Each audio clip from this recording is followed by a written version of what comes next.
This Tuesday. Good car wash day ahead of us too, by the way, as we get you started with your traffic camera network.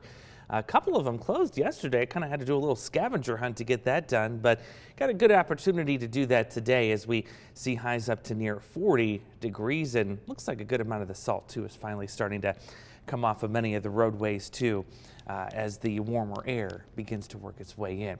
Want to revisit something that happened over the weekend. I talked a little bit about this yesterday at 11, but in case you missed it, I actually have a new graph to show you here about the volcanic eruption that occurred in the Pacific Ocean. This was some, I believe, 8,600 miles from the Quad Cities, but we felt the impacts of this, at least in terms of our pressure change, right here at home. This thing was so explosive and so massive. Satellite actually capturing the explosion as it happened very early Saturday morning, our time here. But what this explosion did in the eruption itself is it sent out a pressure shock wave that moved in all directions across the entire globe.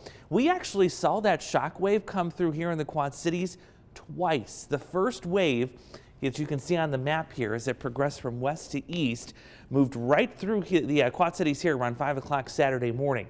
The second wave that came in the opposite direction, that arrived here right around midnight on Sunday. There you see it moving from east to west. And what this map is showing is the quick change in pressure over a short period of time, but it really shows a nice representation of that pressure wave moving through. Just a small decrease in pressure, but certainly noticeable enough that our observation stations and weather stations picked it up.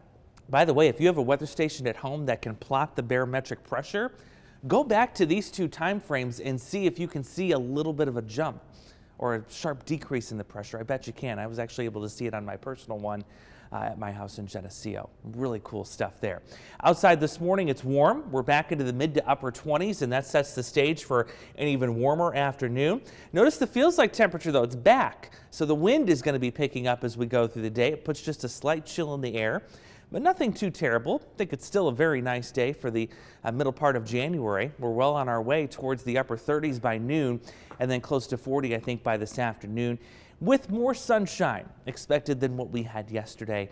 That will certainly help things too. We're tracking in the next Arctic front, another robust one. It's not going to have any snow with it or rain, by the way. Just no moisture, but it will push temperatures up to 40 today. Here comes the front crossing the Mississippi River just before midnight tonight, and that means a markedly colder day tomorrow.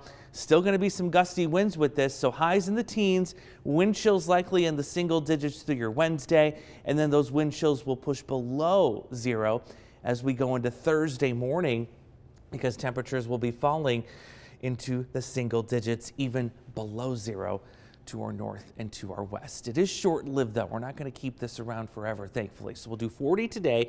We'll go down into the teens tonight as that front passes through, and then tomorrow, as you saw there earlier, 14 for a high, breezy and just downright cold. Single-digit highs for your Thursday. Wind chills well below zero into Friday morning, but we will get rid of those nasty wind chills by the weekend as temperatures moderate back to the 20s, and still no snow in sight.